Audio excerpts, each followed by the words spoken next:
mental. I've been through hard times too. The situation demand I bring the hard rhymes through. That's why I'm raw times too. Half-past despicable, last man to bring it through. Fast raps and critical stats, analytical slap. I'm hitting you smack. Am I that nuts? Am I really supposed to be talking into this side of it? Did I forget what side of my fucking microphone I'm supposed to be pointed at? Fucking early onset fucking dementia.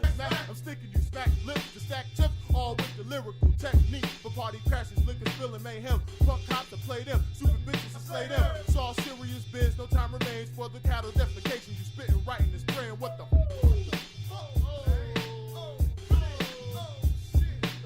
In a minute's time, the two winos stopped calling over to the balcony and clattered down the alley and away. Eric and Sid stand and listen to the inviolable song issuing from all parts, the two swaying as faintly as the tree and keeping time with the ice cubes in an uncertain signature.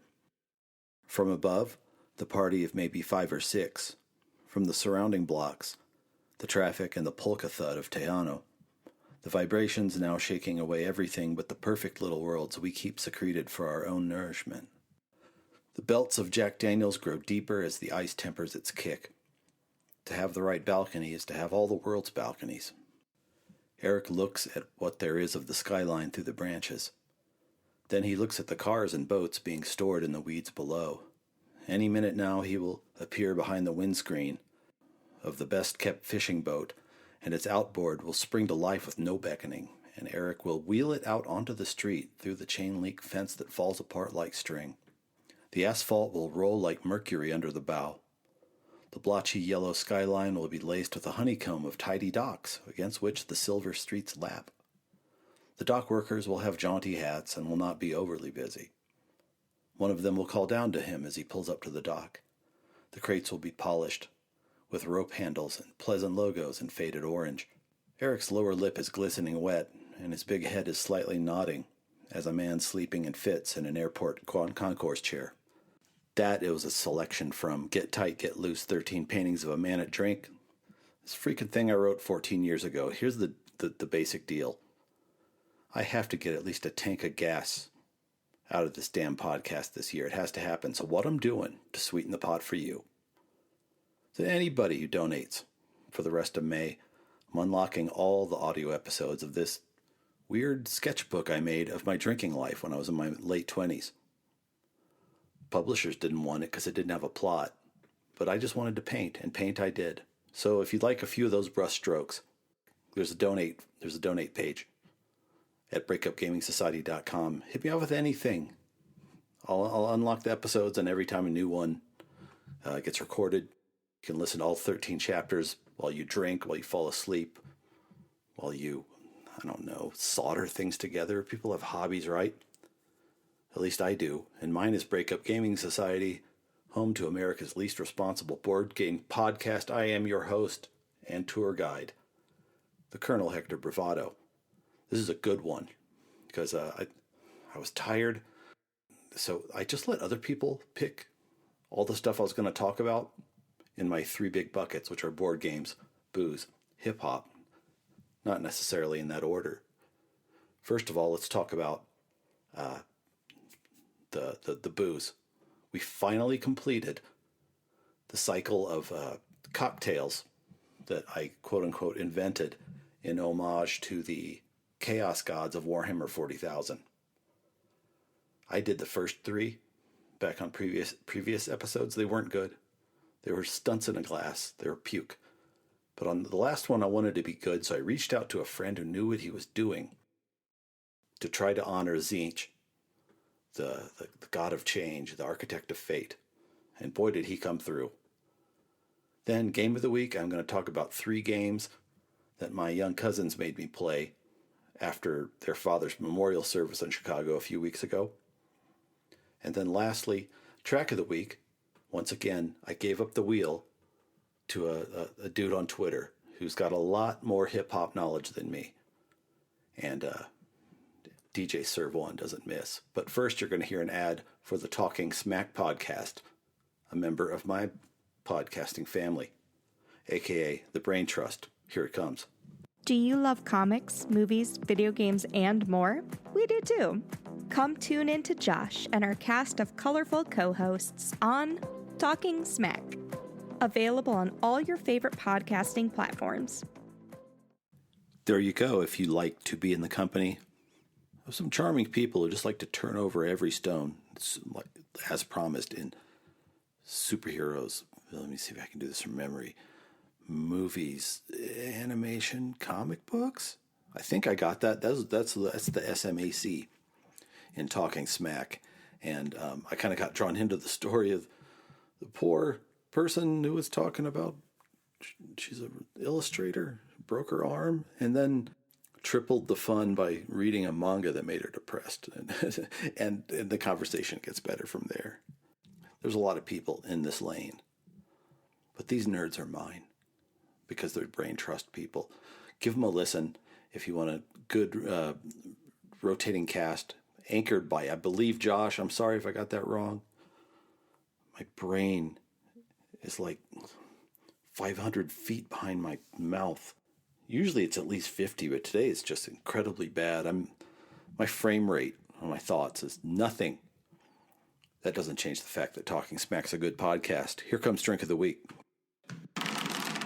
Drink of the Week. So a little Warhammer 40,000 lore to try to help you imagine what for me is the magnitude of this week's Drink of the Week. So in the world of Warhammer 40,000, which is stupid, there are 4 chaos gods, horribly evil entities who are quite powerful. Nurgle, the plague god, Slanesh, the pleasure god, Khorne, the bloodshed god, that's Khorne. No, they didn't name a god after Nyr of Khorne. Shut up. But the last one, and I invented in previous episodes shots for all of these, and they were grotesque. So I wanted to put a capstone on this that was actually worthy of it. So I turned to my friend at Skirt Vonnegut, one of my funniest pals on Twitter, and also as I lurked on his timeline for months and months, realized this person really knows what he's doing in the kitchen. So I'm like, what if my tribute to Tzeentch, who is the architect of fate, the changer of ways, imagine he's like the Peter Baelish god, Mr. Plans within plans within plans. You could serve him half your life and not even realize it.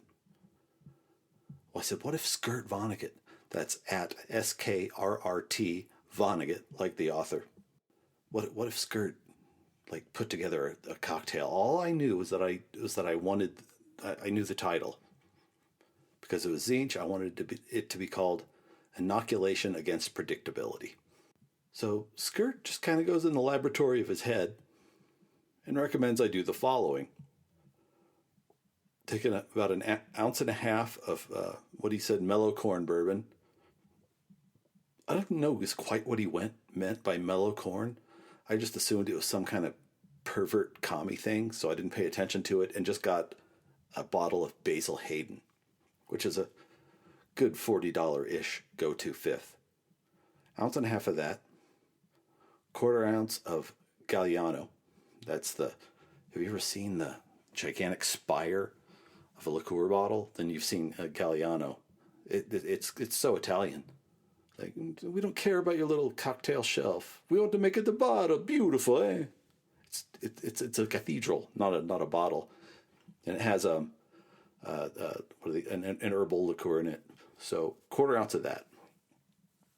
Then he calls for a quarter ounce of Goldschlager, which is a very high proof, cinnamony, kind of schnapps-like liqueur. You've seen Goldschlager.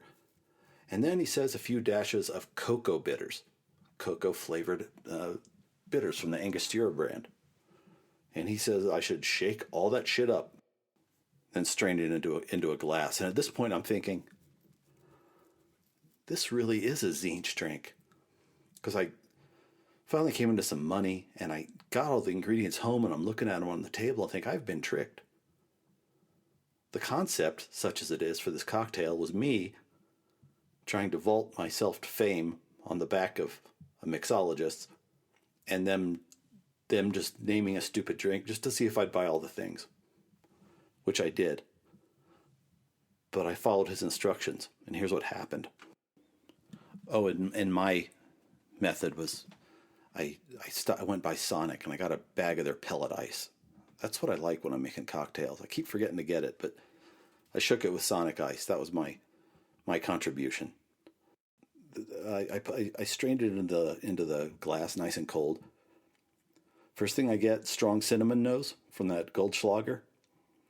Then there's this slushy middle where the bitters presented themselves, and you get kind of a cocoa taste.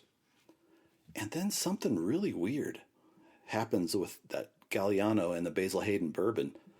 It's like they fucked and made some kind of unrecognizable baby. I mean, they play nice and somehow managed to form a distinct and pleasant strata along with the Schlager and the bitters. And I liked it so much, I probably had, I don't know how many of them I had. When I woke up, the doors to my house were still open. All the accent lighting in my kitchen was on. And I pronounce it a roaring success. So once again, to review, 1.5 ounces bourbon, 1/4 ounce Galliano, 1/4 ounce Goldschlager, a few dashes of cocoa bitters. Shake that all up, strain it into a glass. I would also recommend, although you can omit this step if you like, chasing it with a little psilocybin, which I think I did. But in either case, that is the inoculation against predictability, the fourth and final Breakup Gaming Society cocktail tribute to the ruinous powers of Warhammer 40,000. Thank you once again at Skird Vonnegut for actually helping me do a quality original drink creation on this show for once. We're going to talk games next. Game of the Week. Games of the Week. The setting, imagine, if you will, is a weekend in Chicago not long ago, where my mom's side of the family has converged for a memorial for her brother, one of her brothers, my uncle, and father to 3 of my favorite people in the world, my cousins. And memorial or no memorial. And then these beautiful boys are, in my opinion, too young to not have any parents left, but such was the fact. But after a crowded day of everything, one of the ways we hang together when I do get to see these beautiful boys is we play board games, rain or shine. And I'm pretty sure that among his many achievements, these 3 young men were hands down, top 3 things he ever had a hand in, for sure. So what were the games? During a busy afternoon at the house, we played The Crew. Now, back in episode 39, Jake, who is the middle of the 3, came onto the show and broke down for me how to what the appeal was of this cooperative trick-taking game that takes place in space and in a kind of space where, true to form, everything is going wrong a lot of the time, and it abstracts you and your fellow astronauts trying to run around and stop crises by taking certain tricks of numbered cards that represent your ability to respond to the crises. He said that it was something that had really caught fire in his board game group out in New Jersey, and they played it a lot of times. And basically, it was fun. Now, he and his big brother, I called him Jake. Justin, there was a stupid thing where everybody in my mom's side of the family, my mom was one of 5 siblings. Their last name started with a J. And Grandpa thought it'd be cute to give their first names all J sounds, which was just an alliterative nightmare, because you can see Grandpa gets mad and you don't even know what he's just. But my uncle, God rest his soul, carried on the tradition with Jake, Justin, and Jason. It was, in fact, Justin, who came on episode 39 and told me about the crew, and then put it in a suitcase and played it with Jesus Christ. Jesus wasn't one of them. It was Jesus, Justin, Jose. Fucking hell. Known these people half my life. I can't remember their names. Back to the crew. Now, Jake and Justin were old tactical hands at this, and they quickly walked me through sort of a basic vanilla, make sure certain people take certain tricks to avert the crisis. But then the game has ways to layer on conditions, like certain cards can't come out, certain players can't take kind of tricks to represent the rising extremity of the things that your space crew is facing. Now, with me on the team, everybody quickly died, but I can tell you this, it's a neat game that I'd won on my shelf. Fast-moving, fun, collaborative, and here's one of the cool tricks. Justin talked about this back in episode 39. Being that it is a crisis state, you're not really allowed to collaborate too closely, and your ability to communicate is rationed to you via these comms chips. So, which, by the way, allow you to communicate again via marker what you're communicating. You can't just lay down a comms chip and start blabbering. You have to let them know that, subtly signal you're looking for high or low cards or a certain kind of suit. Because, yeah, comms are rough. They're asteroids crashing into the place where you're trying to sleep and eat. So there's not always, good helmet-to-helmet connections. Good game. So let's go forward in the evening. The memorial has concluded, and Jake, Justin, Jason, and Jason's girl Danny have all converged in the lobby of the hotel where Jason and I are staying, and we played 2 more games. One was called Libertalia. I'd actually played this one before during its original release. I bought it for a friend. He learned it, brought it over. In Libertalia, you're a crew of pirates playing a 3-phase game where you're trying to divvy up loot. And it's a role selection game. And it's really cool. And first of all, I'm not sure who reissued it or why, but, I'm starting to get in my cups.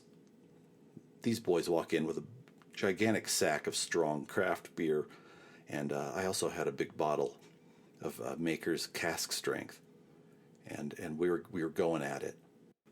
In the upgrade, I couldn't keep my hands, and sometimes I was having a hard time remembering what I was supposed to be doing, because some of the types of treasure look like starburst with intriguing little glyphs on it, and the coins are all metal, and it's just a beautiful game to look at and to touch. But let's talk about how it plays. Basically, your hand is full of different crew members, each with a certain kind of effect, and you have to pick them in secret. They put it all on 8 spaces on a boat, then you roll them and resolve their effects, jockeying for initiative, trying to pick the right character to use for certain kind of scoring strategies. Some are short-term sugar rush characters, such as it is, that give you a quick payoff. Some have a little more complicated effects that let you play for longer prizes, and they'll actually stick around in your hand. You re-deal hands multiple times during the game, and you get new sets of characters. Now, some of them, depending on how you play your earlier hands, stick around and become part of your coterie, your bag of tricks. Really fun. Wanted to play it again.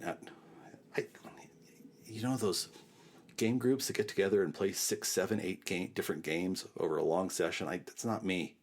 I'm a slow enough study that once I start to get my head around something, I want to play it again to see if I can incrementally improve. Because the first few are for mechanics, and then maybe I start to get strategy. But no, they took the starburst pieces away from me and brought out a light version of Mysterium.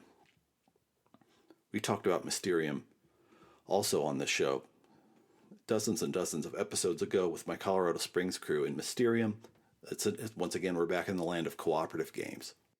In Mysterium, one player is a ghost of a person who has been murdered. it's that person's job to, without communicating with the other players, you're only allowed to communicate via pictures. And you're trying to guide all the other players, which are clairvoyants trying to solve the murder, through 3 tiers of clues to try to get the answer. It's a good game. It's beautifully designed. There's not a thing wrong with it. And after that night, they had the light version. I can't remember what it was called. In my mind, I just keep calling it Mysterium Jr. And I even own the original big box one. And I've decided after 3-4 plays now, it's not my thing. There's nothing wrong with it. And I finally figured out why. Its central mechanic does not engage me. Throw me in almost any kind of game where I don't know what I'm doing, but I can still see some sort of physical reaction, so to speak, of pushing something on a board and watching it go. I've started a resource. I started a village. I played a card that did this and XYZ. And that's, or, I moved into an adjacent territory.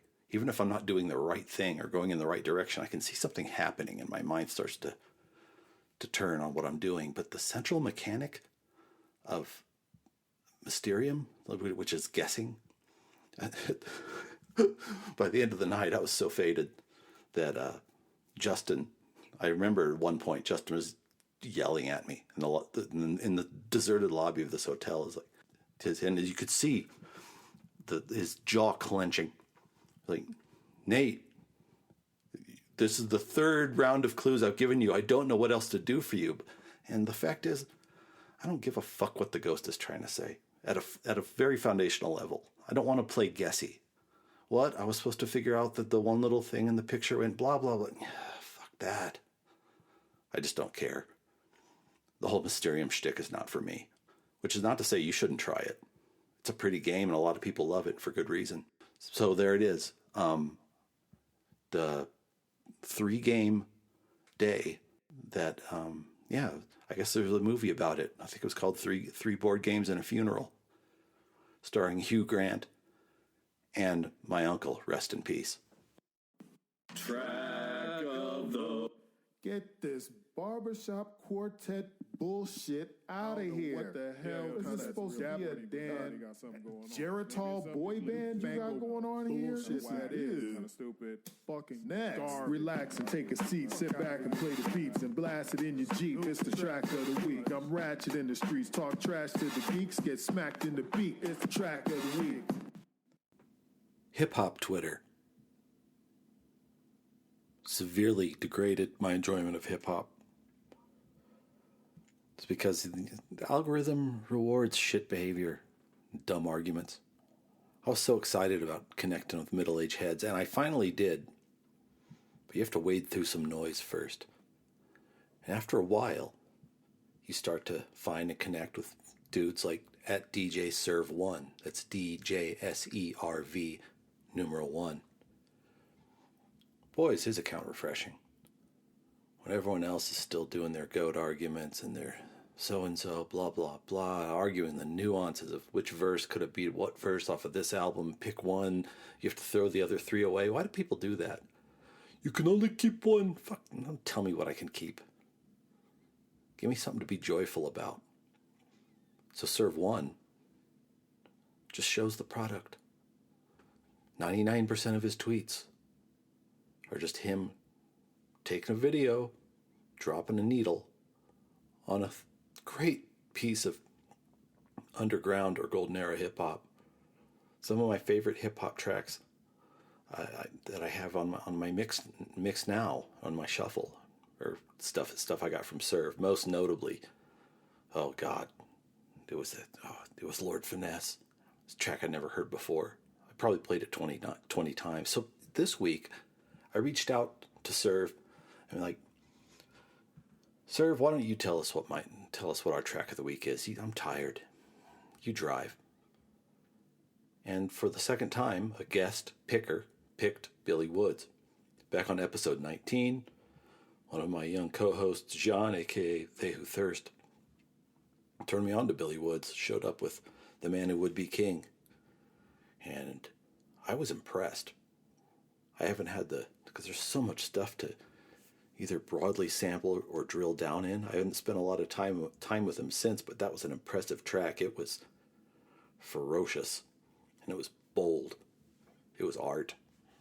So I reached out to Serve. I'm like,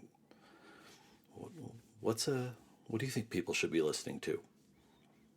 And he picked Heavy Water by Billy Woods. It also features Breeze Bruin and LP. And I am still trying to figure out what this song is doing to my nervous system. There's so much going on here. It's like somebody got a malicious AI to take a picture of one of Jackson Pollock's bad dreams and just sprayed it across a track. It's menacing. Now keep in mind I'm biased today, because the older I get, I can't just roll around on no sleep.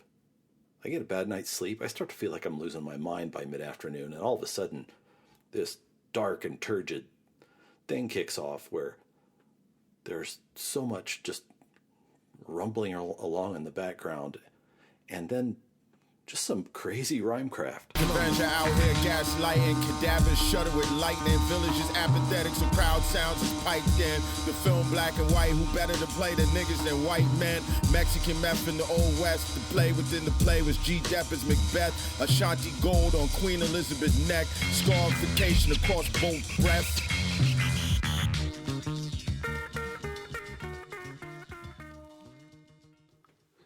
There are some schemes and cadences on here that are really inventive and wild and urgent.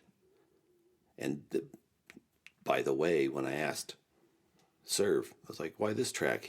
Cause his main reason, he told me, was he just really liked this group of underground legends that Billy Woods pulled together on this track.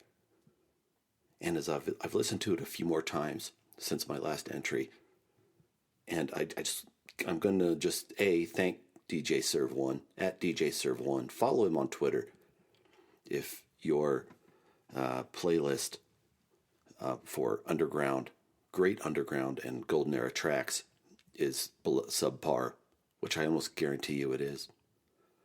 You might think it's good, then you listen to Serve, be like, oh, we've all got a lot to learn. Anyway, I just want to zero back in on a couple wild things the production does, where if you're like in an emotionally balanced space, it's amusing and spicy. But if you're a little shaky, you start looking around for egregoires in the corner. Here it comes. Lunch in the box, baby don't talk, run, hoof it. Make it all stop, Eminem's front talk, butcher. Good in the crunch, you know this bunch more crooked. Raising the raise, up a collapse and start cooking.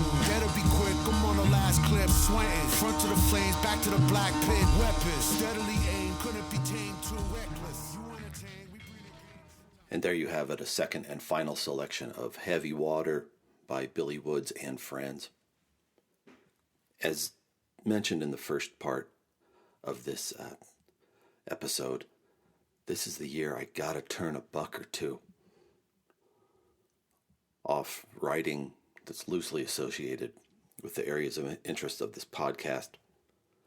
So I'm gonna make a small bid to seduce you again. Here's how it works. I wrote a gang of unpublished fiction, semi-autobiographical stuff about my bar-going life circa 1998. Now, is the main character, who's essentially me, admirable? Nah. Looking back, I was kind of cringe. But the painting, I think, is still good. And if you just like the sound of my sentences, just go on to donate, and I'll unlock all of the ongoing vignettes for you. I think I've recorded 6 or 7 of the 13. You just put them on. Go to sleep to my tales of degeneracy. I'm going to hit you with another free sample. Here we go. This one is called The Loser's Kama Sutra. I can't remember which quote-unquote chapter it is, or even if I've recorded it. But this particular passage is focuses on a hangover day. And more aptly, how somebody in the middle of a bad hangover who is spending half the day trying to contend in flashes of memory what an absolute fool they were the night before, until finally you get onto the welcome shores where the only thing left to do is eat and sleep. Here's a snippet from it. But real hunger came again at last, and the falling light of evening settled his mind down, and the great giant calzone and the even bigger soda were delivered, and there was TV besides. With the half-eaten monster drying out on the coffee table in its funeral barge of delivery packaging, Eric teased himself awake during the mid-evening programming. Foreplay to the end game in the ripe sheets, inverting the TV's urgent intonations to a soothing patter and drifting off for 10 minutes at a time. Finally, at 1 a.m., an infomercial appeared in the middle of his thirsty slumber like a pillar of badly grafted organs and limbs howling and spurting in the center of the room. Eric finally silenced the thing and shuffled, bent over to the bedroom. Teetering at the sweet edge of sleep, hoarding the succor of total exhaustion before the quick slide to Sunday, he will not let himself fall. His pillows are rich with the slough of hair products and drool and booze sweat, now comforting in an envelope of fatigue that he cultivates thusly. Knocked out by a shell blast is usually the first routine. Eric can slumber while the enemy advances over there in the dust with his pack, inert and forgotten, while everyone else has to fight on in the lulls between counterattacks and counterattacks. It is critical somehow that these battles are not decisive and that opposing forces will wash back and forth along the pitted landscape, around the smashed vehicles where his puppet, his soldier self, seeks respite. Everything must be aloft, in the stir, the dust not yet settled and clattering enemy armor rolling by in search of targets that aren't him. But it's not doing the trick. Short selection from the Loser's Kama Sutra from Get Tight, Get Loose, 13 Paintings of a Man at Drink. Yours for whatever price you can bid. This has been the Colonel Hector Bravado, with Breakup Gaming Society thanking you for listening and wishing that you will fight long and well.